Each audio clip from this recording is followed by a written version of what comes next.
जिला और पंचायत एक साथ बैठ के सरकार द्वारा चलाए जा रहे विभिन्न योजनाओं के बारे में बताए गए हैं। आज खुशी है कि इस पंचायत के सभी अभिभावक माताएं जागरूक हो चुके हैं।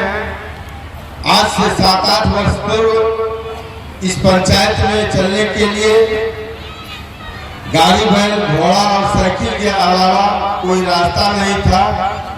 आज सभी वार्ड में सड़कें हैं, 4 चक्के की गाड़ी आती है। शिक्षा के क्षेत्र में, स्वच्छता के क्षेत्र में, स्वास्थ्य के क्षेत्र में, अन्य योजनाओं के क्षेत्र में यह पंचायत प्रगति के पथ पर है और यहाँ के आम जनता भयमुक्त है।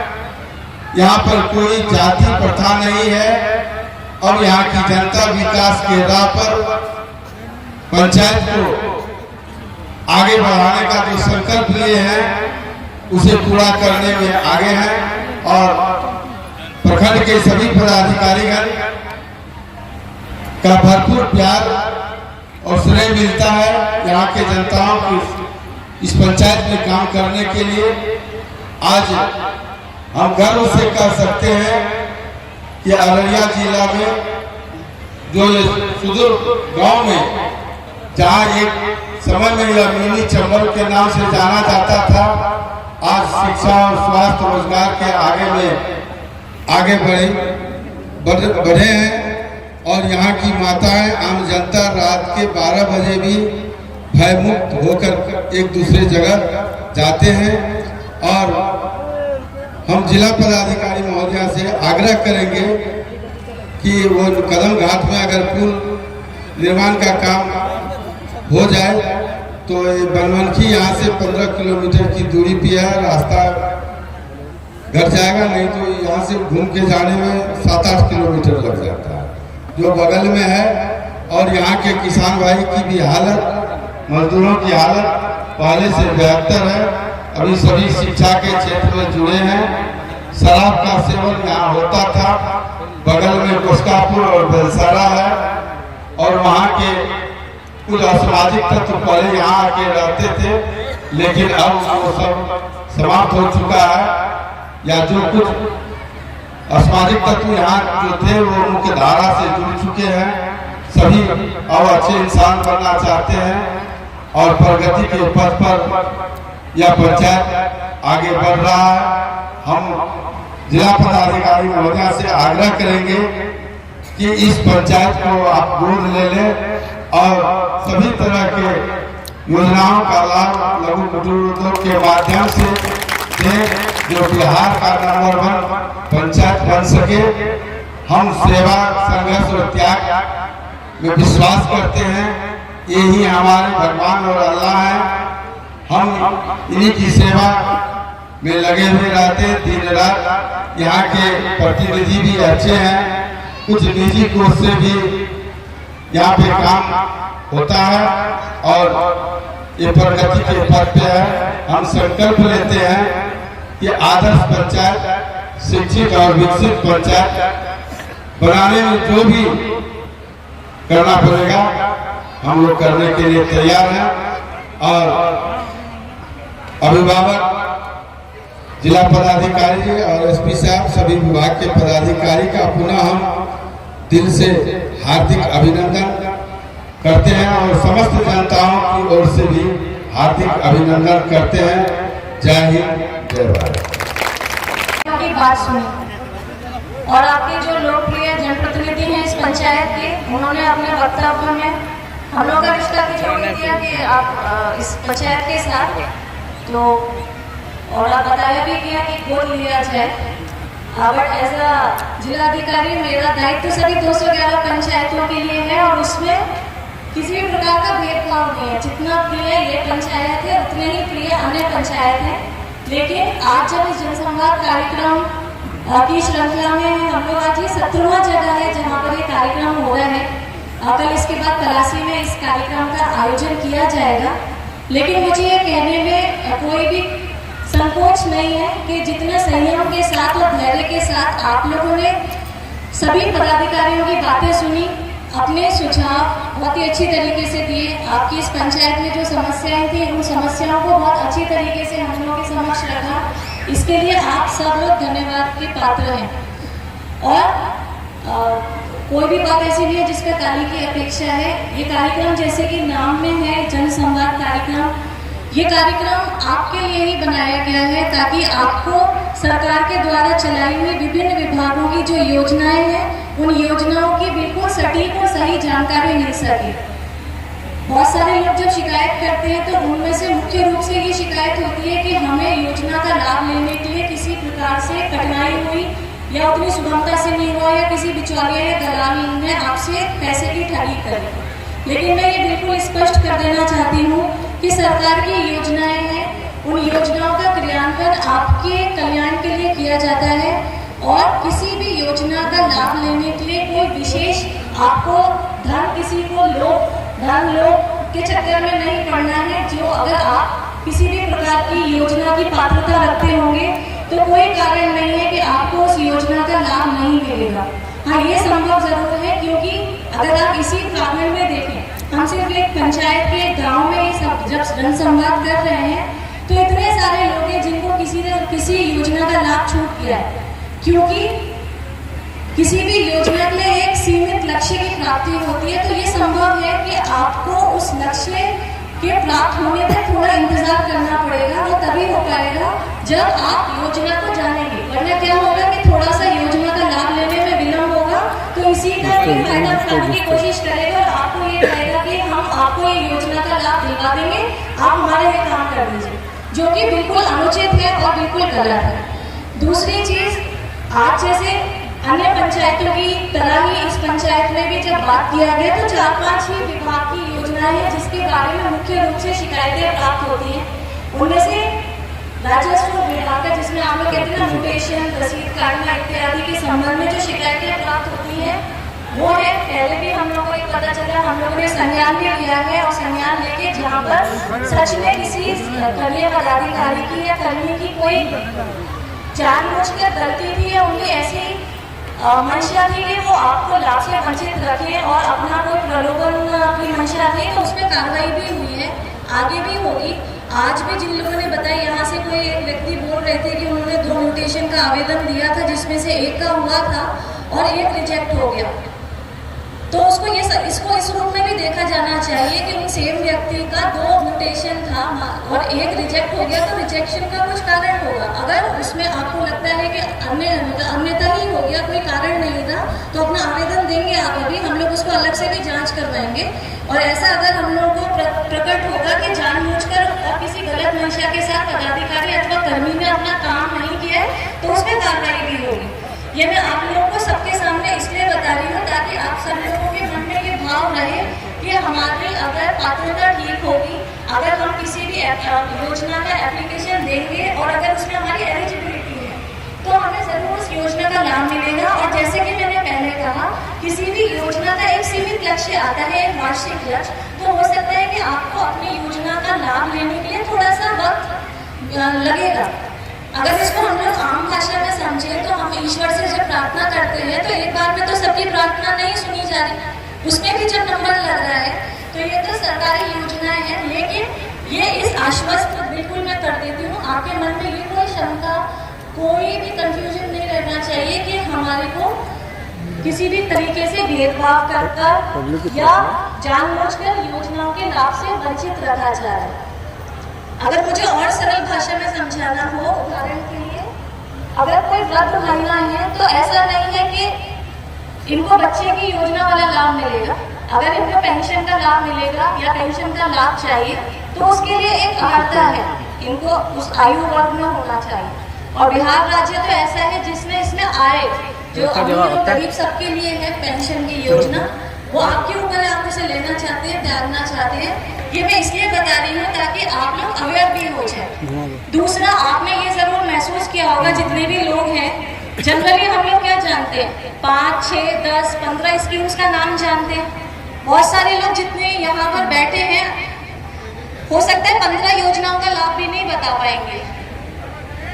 आप लोग खुद मुझे अपने मन में ही सोच लीजिए कि आज इस जनसंवाद कार्यक्रम में निश्चित रूप से ऐसी बहुत सारी योजनाएं होंगी जिनके बारे में आपने पहली बार सुना होगा। हाँ या ना बताएंगे? या ऐसा था कि जितनी भी योजनाएं बताई गई उसके बारे में सबको पता था क्या? और ये इसका मतलब जो हमारा जनसंवाद कार्यक्रम का एक जो महत्वपूर्ण उद्देश्य है जो कि है कि हम सरकार के द्वारा जितनी भी जन कल्याणकारी योजनाएं हैं उनके संबंध में जानकारी दे सके। नंबर 1, उन योजनाओं का लाभ आपको कैसे लेना है वो आप जान सके, और तीसरा उस योजनाओं का लाभ कैसे लेना है वो भी आप जान सके। जैसे कि मुझे विश्वास है इस चीज का कि बहुत सारे विभागों की, उदाहरण के तौर पर श्रम संसाधन विभाग जो मजदूरों के लिए है, अगर उसको आसान भाषा में समझेंगे तो उनके पदाधिकारी द्वारा जो योजनाएं बताई गई होंगी, आप में से बहुत कम लोग होंगे जो योजनाओं के बारे में जानकारी रखते हैं। सही है या गलत? आप देखिए कि श्रमिकों के कल्याण के लिए, उनके उत्थान के लिए परिवार के सदस्यों तक भी योजना का लाभ का प्रावधान है। अगर कोई मजदूर भाई बहन है और अगर वो रजिस्टर्ड हैं तो उनके मजदूरी करने के लिए जो औजार की व्यवस्था है, आवागमन के लिए अगर साइकिल की ज़रूरत है, उनके परिवार में अगर किसी बच्चियों की, मतलब 2 बच्चियों तक वो लाभ है, अगर उनके विवाह में कोई सहायता की ज़रूरत है तो उसके संबंध में अगर अनफॉर्चुनेटली कोई दुर्घटना घटित हो जाती है तो परिवार को सहायता अनुग्रह अनुदान के रूप में देने के लिए भी प्रावधान है।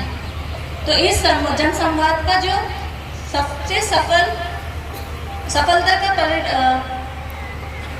पैरामीटर हम वही मानेंगे कि कम से कम यहाँ पर जितने लोग आए उन्हें जिन योजनाओं के बारे में जानकारी नहीं थी उन योजनाओं के बारे में कम से कम जानकारी प्राप्त हुई।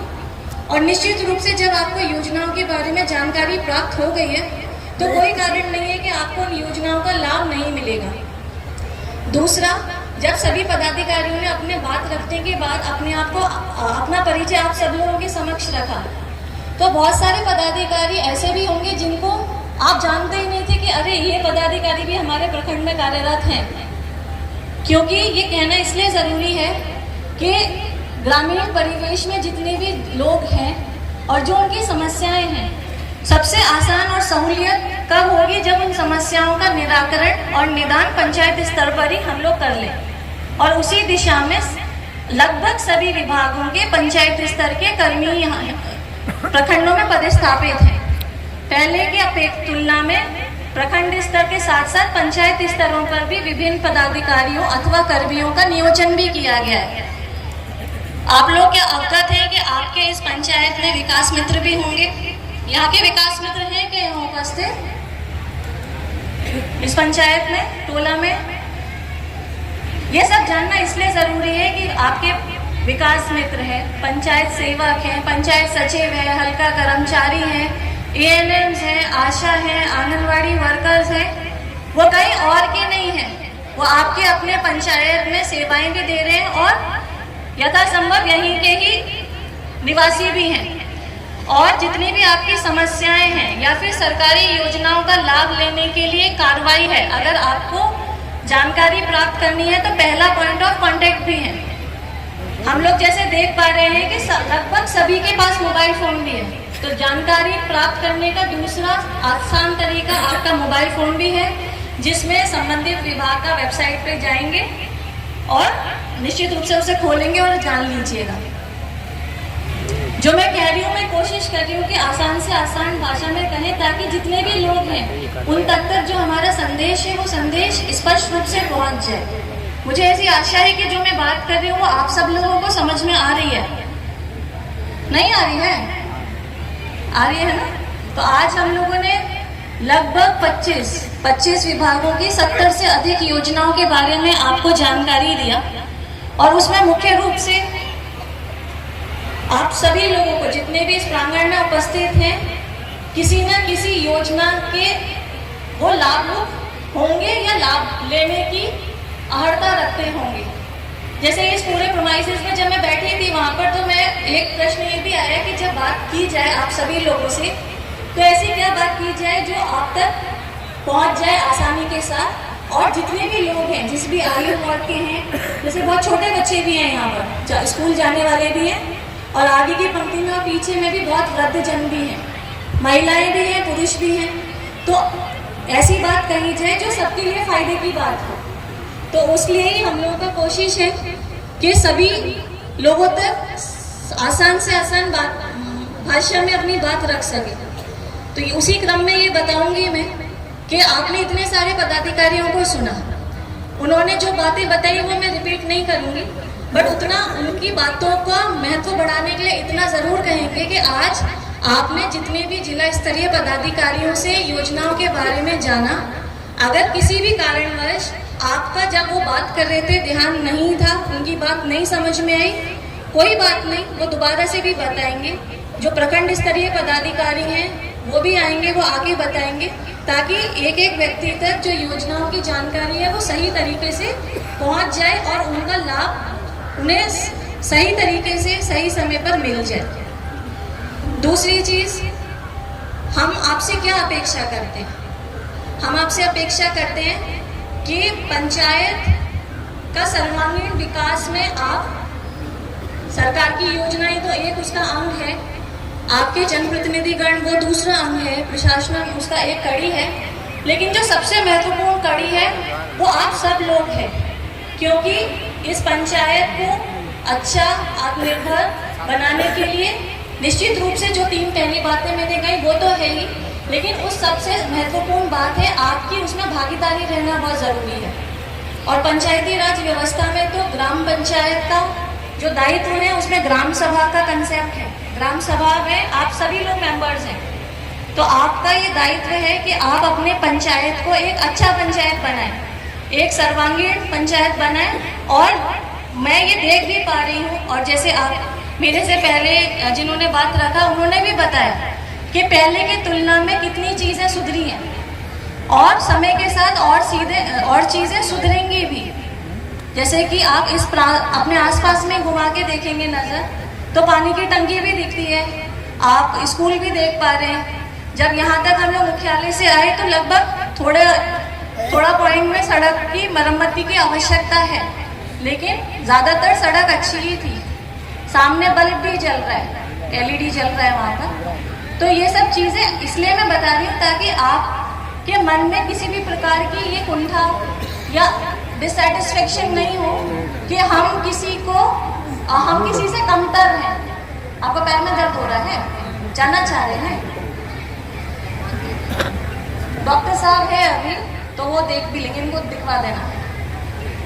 तो ये बताने की कोशिश हो रही है कि पहले की तुलना में आप जितने बुजुर्ग हैं उन्होंने ये अनुभव किया होगा कि पहले से चीज़ें बेहतर हुई हैं, बेहतर इन टर्म्स ऑफ जो इंफ्रास्ट्रक्चर है, जो आपकी आधारभूत चीज़ें हैं।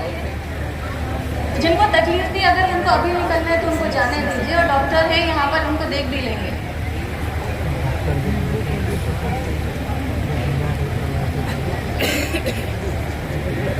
दर्द कर रहे हैं आप? यहाँ पर एक चिकित्सा शिविर भी लगाया ना, आप लोग वहाँ पे चेकअप भी करा सकते हैं। ये लेकर जाइए, इधर भी डॉक्टर साहब इधर।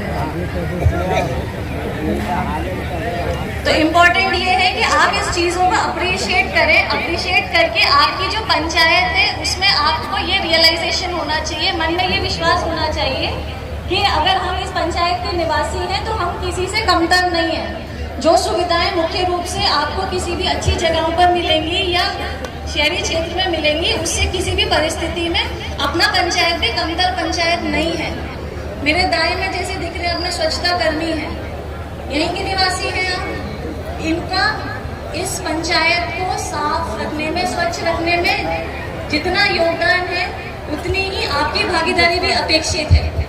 जैसे खड़े हो जाएंगे, ठीक, ऐसा सभी वार्डों के लिए भी है, आपके ग्राम पंचायत स्तर पर भी है, WPU का निर्माण भी किया गया है। तो इनका वेतन आप लोगों को जब ये आएंगे कूड़ा उठाने के लिए तो 1 रुपये प्रत्येक दिन से ही देना है, तो निश्चित रूप से वो दीजिए ताकि साफ सुंदर स्वच्छ गांव रहे, और सफाई रहेगी तो आप आराम से अपना समय किसी अच्छी चीज़ के लिए व्यतीत कर सकते हैं, आपको तबीयत भी कम खराब होगी। तो शिक्षा का, स्वास्थ्य का जितना महत्व है, जितना कहा जाए उतना कम है। और जैसे शिक्षा की बात जब हो रही है, आप यहीं पर पढ़ती हैं, पढ़ती नहीं है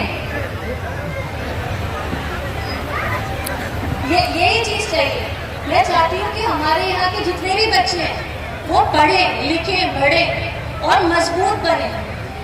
आपको अच्छे से अच्छी पढ़ाई की सुविधा है। आपको जैसे स्कूल में शिक्षकों की उपलब्धता के बारे में किन्हीं ने अपनी बात रखी थी, तो आप सब लोग अवगत हैं। कुछ दिन पहले ही जिला स्तर पर भी कार्यक्रम हुआ था जिसमें लगभग 2400 शिक्षक आए और आने वाले चरण में और भी आएंगे। बीपीएससी से क्वालिफाइड शिक्षक आ गए। आपको अब जैसे जब शिक्षा पदाधिकारी अपनी बात रख रहे थे, तो जहाँ पर क्लासरूम्स की कमी थी तो क्लासरूम्स भी बनाए जा रहे हैं। एक चीज़ मैं सभी अभिभावकों से कहना चाहती हूँ कि शिक्षा से बड़ा कोई इक्वलाइजर नहीं है। एक शिक्षा से बड़ा उसको क्या बोलेंगे, शस्त्र ही कोई भी नहीं है, टूल उससे बड़ा कोई नहीं है जो आपको बराबरी में ला सके। रीजन और उसकी दिशा में आप स्कूली एजुकेशन की अगर बात करेंगे तो वो निःशुल्क ही है। आपका दाखिला कराने के साथ ही स्कूल की फीस हो, चाहे मध्याह्न भोजन हो, यूनिफॉर्म हो, कॉपी किताबें हो, आने जाने के लिए साइकिल हो, अगर आपकी उपस्थिति अच्छी है और अच्छे मार्क्स आए हैं तो स्कॉलरशिप हो, तो हर स्तर पर सरकार के द्वारा सहयोग दिया जा रहा है। तो कोई कारण नहीं होना चाहिए कि हमारे स्कूल की आयु वाले छात्र छात्राएं स्कूल के बाहर रहें। और जब एसपी साहब अपना संबोधन कर रहे थे, उन्होंने भी ये बात कही कि थोड़े से क्षणिक लाभ के लिए हमें अपने आने वाली पीढ़ी के साथ अन्याय नहीं करना चाहिए। इससे पहले भी जब हम लोगों ने जनसंवाद के कार्यक्रम में बातचीत की तो अनेक बातों में जो सबसे महत्वपूर्ण बात थी कि हम स्वतंत्र रूप से आत्मनिर्भर बने, अपने बच्चों को पढ़ाएं, उनको काबिल बनाएं, और आपका खेल में भी रुचि है तो अच्छे खिलाड़ी बने। आप कोई ना कोई हुनर, चाहे वो पुरुष हो चाहे महिला हो, आपको सशक्त होने के लिए, आत्मनिर्भर बनने के लिए हुनरमंद होना भी जरूरी है। और इसी कड़ी में जब डीआरसीसी के मैनेजर अपनी बात भी रख रहे थे तो केवाईपी प्रोग्राम का उन्होंने जिक्र किया। हायर एजुकेशन के लिए डीआरसीसी के द्वारा जो स्टूडेंट क्रेडिट कार्ड की सुविधाएं दी जा रही है उसका भी जिक्र किया। आपको ये जरूरी है कि आप जाने कि हमें एक्चुअल से लाभ कहाँ मिलेगा। या जीविका के डीपीएम जब बता रहे थे, अपने बीच में ये प्रीति देवी नाम था ना, यहाँ पर आपका नाम प्रीति देवी, जब ये अपनी बात रख रही थी, इन्होंने अपनी बात में बताया ना कि कुछ सालों पहले तक जब ये जीविका दीदी समूह से नहीं जुड़े थे तब अपनी बात रखने में कठिनाई होती थी। तो ये बहुत बड़ी बात है। आप अपने आसपास में देखिए, 1000 लोगों के बीच में आसानी से अपनी बात रख पाना ही कोई कम बात नहीं है। लोग सोचेंगे कि नहीं वो गए 2 लाइन बोलकर आ गए, मैं उससे इत्तेफाक नहीं रखती, क्योंकि उससे जब आप किसी समूह का पार्ट हैं, आप स्वरोजगार भी कर रहे हैं, ग्रुप के साथ महिलाओं को ट्रेनिंग भी मिल रही है, उनको एक्सपोजर हो रहा है, आसपास की चीज़ों के बारे में ज्ञान हो रहा है और एक दूसरे से सीख के आगे बढ़ के एक समूह का डेवलपमेंट हो रहा है, तो निश्चित रूप से उनकी आर्थिक स्थिति के साथ साथ जो उनकी सामाजिक और पूरी पर्सनालिटी है वो डेवलप हो रही है। बहुत सारे आप में से महिलाएं होंगी या पुरुष होंगे, भी माइक दे दिया जाएगा तो कठिनाई होगी बात रखने के लिए, लेकिन अगर हमें वो अपने पर आत्मविश्वास है, हम आगे बढ़ना चाहते हैं, उसके साथ जुड़ के आगे बढ़ते रहना चाहते हैं, तो कोई कारण नहीं है कि हम किसी भी वजह से पीछे छूट जाएंगे। और जब मैंने इससे पहले बोला कि अगर हम इस पंचायत के या ग्रामवासी हैं तो उसमें हमें कोई भी हमें ये फख्र की बात होना चाहिए कि हमारा पंचायत है, हमारे पंचायत में सारी सुविधाएं हैं जो एक प्रखंड में के मुख्यालय में या जिला मुख्यालय में होना चाहिए। एटलीस्ट एक अच्छा जीवन यापन करने के लिए हम लोग अपनी संसाधनों को सीमित रखने का प्रयास करते हैं। लेकिन जब कृषि पदाधिकारी बात कर रहे थे, जब पशुपालन पदाधिकारी बात कर रहे थे, जब जीविका के डीपीएम बात कर रहे थे, मत्स्य के पदाधिकारी बात कर रहे थे, तो उन्होंने अनेक योजनाओं के बारे में जानकारी दी, जिसका अगर आप लाभ लेंगे तो आपकी जो आय के स्रोत हैं वो डाइवर्सिफाई हो जाएंगे, वो बढ़ जाएंगे। इसलिए अगर हम खेती कर रहे हैं तो खेती में नई तकनीक और नए तरीके की जो और पहल हो रही है उनको आस पड़ोस से भी जाने। मुझे याद आ रहा है कि इसी वर्ष में फैब के महीने में जब समाधान यात्रा के क्रम में हम लोग मोहिनी पंचायत है ना, रानीगंज में ही है वो, रानीगंज पंचायत में ही आए थे। तो बेसरा जी के यहाँ गए थे देखने के लिए। उन्होंने इतना हार्डवर्क किया और उस हार्डवर्क के बाद जो बंजर या लो लाइंग जमीन जिसमें साल के कम से कम 10 महीने में पानी भरा रहता था उसको मछली पालन में तब्दील कर दिया, मखाने की खेती में तब्दील कर दिया। और उसमें उनको जो भी सरकार की योजनाओं का तो लाभ मिला ही और पदाधिकारी का मार्गदर्शन भी मिला, लेकिन इनिशिएटिव उनका अपना था। तो जब वो एक व्यक्ति कर सकते हैं तो कोई कारण नहीं है कि हम करें। हमें बस ये है कि इच्छा शक्ति मजबूत होना चाहिए। हम कैसे लाभ उठा सकते हैं, हो सकता है वित्तीय लाभ आप एक दूसरे से नहीं लेंगे, लेकिन जो अनुभव है, अनुभव का तो कोई विकल्प नहीं है। तो जिसने वो काम कर लिया उनके अनुभवों से सीखिए। और जहाँ पर मान लीजिए अच्छी खेती नहीं हो रही, आप उसको पॉन्ड में तब्दील कर सकते हैं, आप मछली पालन कर सकते हैं, आप ऐसी खेती कर सकते हैं जिसमें पानी कोई बाधा नहीं है, जिससे आपकी फसल खराब नहीं होती है। आगे में जब बात कर रहे थे कि फर्टिलाइजर के संबंध में ऑर्गेनिक फार्मिंग है, उन्होंने कहा था कि जब वो छोटे थे या हम लोग के एज के थे तो बहुत सारी स्वास्थ्य संबंधी परेशानियां इस पंचायत में नहीं होती थी। तो ये चिंतन का विषय है, क्योंकि हमारी अपनी जो लाइफ स्टाइल है, जैसे हम क्या खा रहे हैं, कब उठ रहे हैं, क्या कर रहे हैं, मोबाइल पकड़ के घंटों घंटों रील्स देखने से तो नहीं होगा। आपको अपनी दिनचर्या को अगर व्यवस्थित रखेंगे, खान पान प्रॉपर रखेंगे तो डेफिनेटली चीज़ें स्वस्थ ही रहेंगी। तो उन सब चीज़ों पे भी करना है। जो यहाँ पर खेल में अभिरुचि रखने वाले लोग हैं उनके लिए भी खेल भवन का है, उसका उद्घाटन भी हो गया जिला स्तर पर। हर एक प्रखंड स्तर पर भी ऐसी मंशा है कि अगर ज़मीन की उपलब्धता के आधार पर वहाँ पर स्टेडियम का निर्माण होना है, पंचायत स्तर पर भी होना है। तो आप लोगों का अगर सहयोग रहेगा तो निश्चित रूप से और सभी चीज़ें जो छूटी हुई हैं उन पर भी पहल की जाएगी और अच्छे से अच्छा करना चाहेंगे, ताकि इस पंचायत को एक सर्वांगीण विकास की तरफ ले जाए और उनमें प्रत्येक व्यक्ति की यहाँ के भागीदारी हो, चाहे छोटी बच्ची है या यहाँ पर अंकल बैठे हुए हैं, इन सारे लोग मिलके करें।